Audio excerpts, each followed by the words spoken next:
Hello दोस्तों, कैसे हैं आप सब। राम जी की पाठशाला में आपका बहुत बहुत स्वागत है।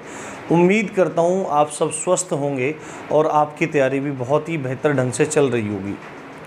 जैसा आप सबको मैंने पहले भी सूचित किया था कि मेरे परिवार में कुछ संबंधियों को पॉजिटिव आया है, उनका टेस्ट करा था, पॉजिटिव आया था। बाकी सभी लोग वायरल में हैं, बहुत सबकी तबीयत ख़राब है। आप सबका प्यार है, आप सबका स्नेह है और भगवान की बहुत बहुत कृपा है कि मुझे इस तरह का कोई लक्षण या कोई वायरल जैसी समस्या अभी नहीं हो रही है। आप में से काफ़ी सारे लोग पूछ भी रहे हैं कि सर क्या स्थिति है। बाकी सब लोग हैं, सभी की स्थिति जो की त्यों बनी हुई है। अभी कुछ सुधार देखने में नहीं आ रहा है, परंतु मैं बिल्कुल ठीक हूँ। और लगभग आज दो दिन हो चुके हैं मेरी आपसे कोई बात नहीं हुई, तो मेरा भी थोड़ा सा मन नहीं लग रहा था। मेरा मन था कि मैं आपसे बात करूं और आपको थोड़ा सा मैं गाइड भी करूं और आपको थोड़ा सा मैं मोटिवेट भी करूं।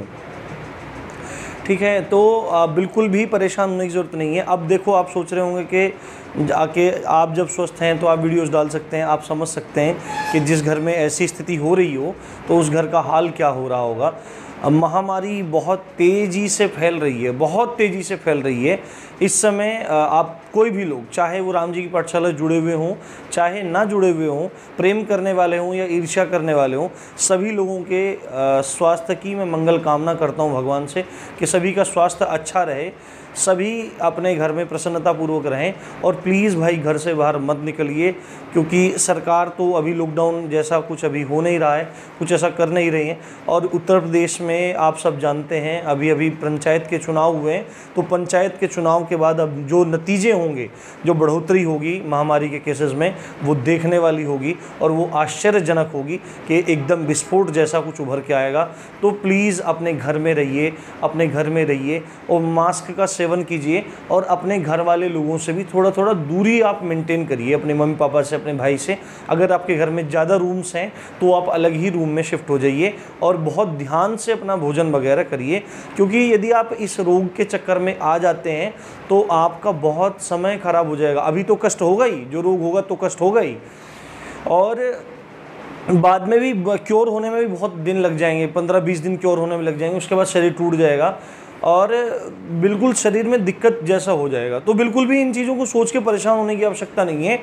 गिलोय और आप अदरक, काली मिर्च, तुलसी इत्यादि का काढ़ा बना के ज़रूर लेते रहें, स्टीम लेते रहें, गर्म पानी लेते रहें और अपने विचारों को शुद्ध रखें, क्योंकि विचार शुद्धि से भी स्वास्थ्य बना रहता है। तो बिल्कुल भी इस बात की चिंता करने की ज़रूरत नहीं है। साथ में भारत ही नहीं, उत्तर प्रदेश ही नहीं, भारत ही नहीं, समग्र विश्व इस महामारी से जूझ रहा है और बड़ा कठिनता का समय है।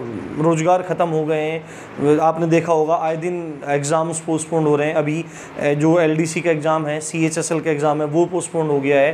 तमाम तरह के जो भी एग्ज़ाम हैं, CBSE के 10th के एग्ज़ाम्स को कैंसिल कर दिया गया है, 12th के एग्ज़ाम को आगे बढ़ा दिया गया है।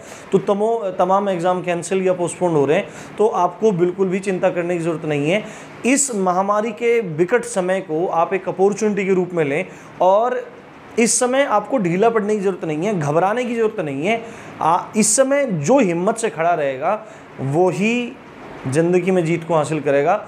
आपने एक सिद्धांत सुना होगा, सर्वाइवल ऑफ द फिटेस्ट, है ना। सर्वाइवल ऑफ द फिटेस्ट, जो आदमी सबसे ज़्यादा मजबूत होगा, जो प्राणी सबसे ज़्यादा मजबूत होगा, वही सर्वाइव कर पाएगा। और आज मैं आपको बताता हूँ, आपके पास अब पर्याप्त समय है।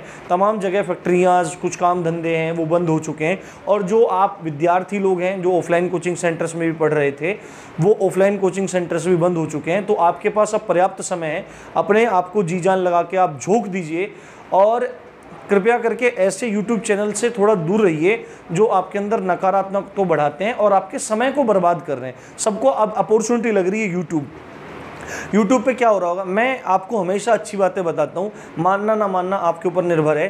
तो इस समय क्या होगा, आपको लोग पागल बनाएंगे, आपको फालतू के वीडियोस देंगे, ये करेंगे, पर आपको पूरा फोकस अपने पढ़ाई में लगाना है। कोई सब्जेक्ट अगर कहीं से आपको पढ़ना है तो स्पेशली उसी चीज़ की आप वीडियो खोलो, पढ़ो और बंद कर दो। इससे ज़्यादा फ़ोन का इस्तेमाल नहीं करना है, क्योंकि फ़ोन के इस्तेमाल से भी मस्तिष्क पर बहुत गहरा असर पड़ता है और कहीं ना कहीं मस्तिष्क में स्मरण शक्ति का ह्रास होता है।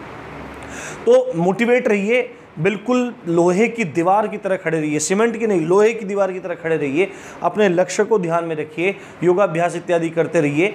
भगवान के जिस भी स्वरूप को आप मानते होंगे, चाहे किसी भी धर्म से आप संबंधित हों, राम कृष्ण नारायण, काली, दुर्गा, शिव, या आप अल्लाह या गॉड, वाहिगुरु, जिनको भी आप मानते हो, सभी तत्व एक हैं। अभी सभी के स्वास्थ्य के लिए उनसे प्रार्थना कीजिए और सब अच्छे से रहिए, बिल्कुल भी घबराने की जरूरत नहीं है। साथ में भी क्या करते रहिए, एक चीज़ मैं आपको बता देता हूँ, साथ में भी क्या करते रहिए भाई, रिवीजन करते रहिए। जिनका अभी क्लियर नहीं है, जो तैयारी अभी शुरू की है, उनके लिए गोल्डन अपॉर्चुनिटी है।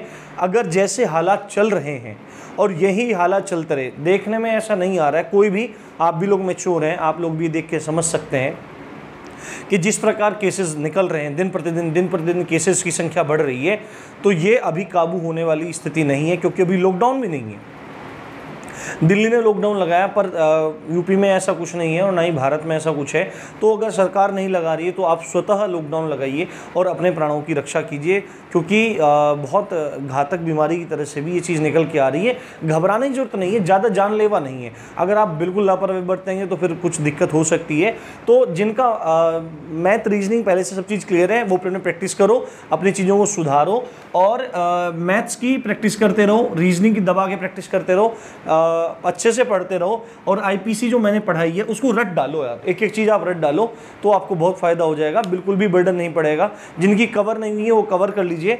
और आप जीएस के लिए क्या काम करो, जीएस के लिए कोई भी फैक्चुअल बुक उठा लो, वन लाइनर टाइप हुआ या प्रीवियस ईयर उठा लो और वहाँ से क्वेश्चन लगाने शुरू करो अच्छे से। मार्केट में प्लीज़ मत जाना भाई, बुक को खरीदने मार्केट में मत जाना, ठीक है। आप अपने घर ही रहना, जो भी आपके पास संसाधन है इंटरनेट पे चले जाओ, इंटरनेट पे जाके तमाम तरह के पीडीएफ मिल जाते हैं, फ्री में मिल जाते हैं।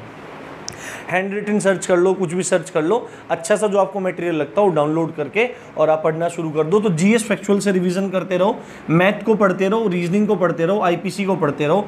साथ में आप लोग सोच रहे होंगे कि मैं वीडियो कब दूंगा, तो आपको बता देता हूँ भाई, बस शर्म की बात तो कुछ है नहीं, हर व्यक्ति को करना चाहिए। सुबह से लेकर शाम तक जितने भी घर के कार्य होते हैं, अब मैं ही अकेला हूँ तो मेरे को ये सब करना पड़ रहा है भाई। भोजन बनाना, साफ़ सफाई करना, गाय को, हमारी गाय भी है हमारे घर में, उसको घास पानी चारा वगैरह सब डालना, ये सब चीज़ रहती है, बड़ा व्यस्तता है। तो आप चिंता मत कीजिए, कल से मैं एक वीडियो ही चाहे पर एक वीडियो ही आपको देना शुरू करूँगा। प्रयास करूँगा कि अभी जल्दी ख़त्म होने में हिंदी साहित्य है, तो मैं पूरा प्रयास करूँगा, वादा नहीं कर रहा हूँ, पूरा प्रयास करूँगा कि घर में स्थिति थोड़ी सुधर जाए और आपकी पढ़ाई कंटिन्यू चलती रहे। हिंदी साहित्य भी ख़त्म होने में, तो हिंदी साहित्य को हम लोग ख़त्म कर लेंगे। तो कल मैं आपको हिंदी साहित्य की वीडियो देने का पूरा प्रयास करूँगा। साथ में देखो, आप लोगों ने, बहुत सारे लोगों ने पूछा है कि क्या हिंदी साहित्य को पढ़ना ज़रूरी है। आप में से कुछ लोगों ने प्लेलिस्ट को देखा होगा, प्लेलिस्ट में सामान्य हिंदी के नाम से एक प्लेलिस्ट बना हुआ है, एक हिंदी साहित्य के नाम से, हिंदी साहित्य के इतिहास के नाम से प्लेलिस्ट बना हुआ है। तो आप में से कुछ लोग पूछ रहे थे क्या साहित्य को पढ़ना ज़रूरी है। भाई साहित्य को पढ़ना बहुत ज़रूरी है, क्योंकि अभी लास्ट टाइम जो जेल वार्डन का एग्ज़ाम हुआ था उसमें मैक्सिमम क्वेश्चन साहित्य से ही आ गए थे। और कोई भी निश्चित मापदंड नहीं है हिंदी का कि हिंदी में व्याकरण से ही सब चीज़ें आएंगी, संधि, समास, संज्ञा, कारक, सर्वनाम, विशेषण, क्रिया विशेषण इत्यादि सी चीज़ें आएंगी। तो आपको हिंदी को 3 जगह बांट लेना है, हिंदी व्याकरण में बांट लेना है, साहित्य में बांट लेना है और शब्दावलियों में बांट लेना है। तो हिंदी शब्दावलियों को आप पढ़ते रहें, तत्सम, तद्भव, विलोम, पर्यायवाची, समानार्थक, अनेकार्थक, वाक्यांश के लिए एक शब्द, ये इत्यादि आप सब पढ़ते रहें। और साथ में साहित्य की जो मैंने वीडियो दी है, अगर आप वो कर लेंगे ना तो आपका बहुत अच्छे से सब काम हो जाएगा, आपको बिल्कुल भी दिक्कत नहीं होगी। तो आप हिंदी को बहुत अच्छे से तैयार करो, हिंदी की वीडियो मैं आपको दे दूंगा।